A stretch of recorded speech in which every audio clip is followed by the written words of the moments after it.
Now, for more insight into how international tourists may react to U.S. tariff policies, our Elaine Reyes spoke with Stephen Scott. Stephen is the CEO of Travel Hub 365. What is the long-term effect? With a $12 billion loss projected for tourism, how does that affect all of the other industries that touch the tourism sector? And so you've got a segment of the population that is not expected to come back for the near term. And so it's going to affect how you do business, how you staff your hotels, how you manage the transportation portion of your city. All of these different things are having a factor and effect on what's happening when the business is down like this with tourism.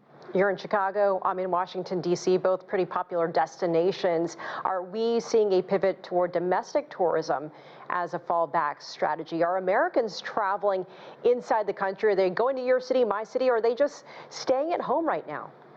We actually have a mixture. So what you'll find with various articles with Travel Weekly or Travel Pulse, you'll find that we're kind of at a standstill right now. Nothing's going up, nothing's going down.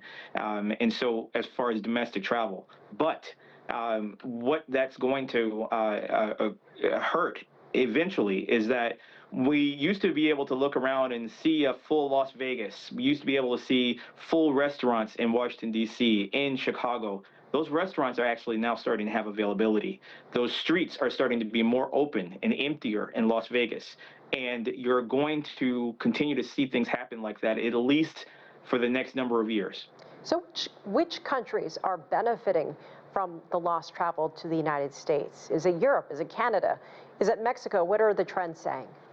Mexico couldn't have asked for a better advertisement to come down there.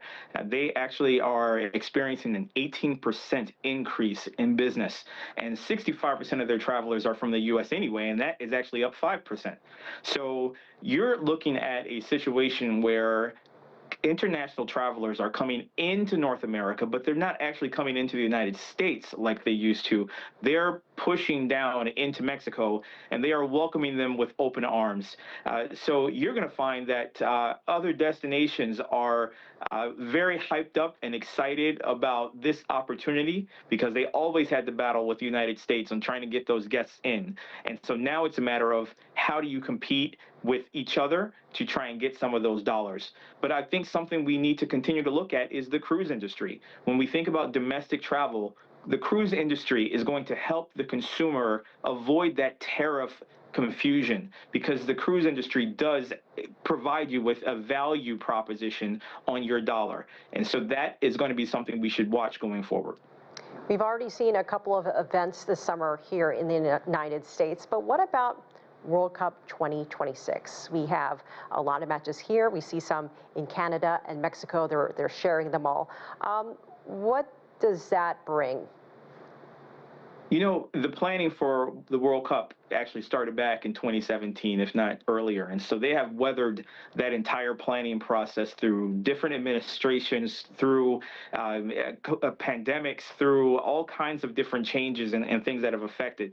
But in the last few months, they are now dealing with a situation where probably their core demographic of Latin American soccer viewers and ecstatic followers may not actually feel safe coming into the United States. So there is going to be a concern about this event that was going to have a major draw into the United States, now not actually having their core demographic want to actually attend the event. Yeah, so what do you think it would take to turn things around? Could it be changes to U.S. visa policy? I mean, what are international travelers saying? And how soon could we see something change? Yes, from a travel agency perspective, the luxury consumer, there's no change yet. We haven't hit that point. But for the general consumer, what they need to see is a reduction in confusion. And so the announcement of the $250 travel visa issue, it's confusing. It is hard to explain, and it is something that has been kind of abruptly announced. And so you're going to need to have a pullback in those types of announcements. And then culturally, there is a worry that people will not feel safe coming into the United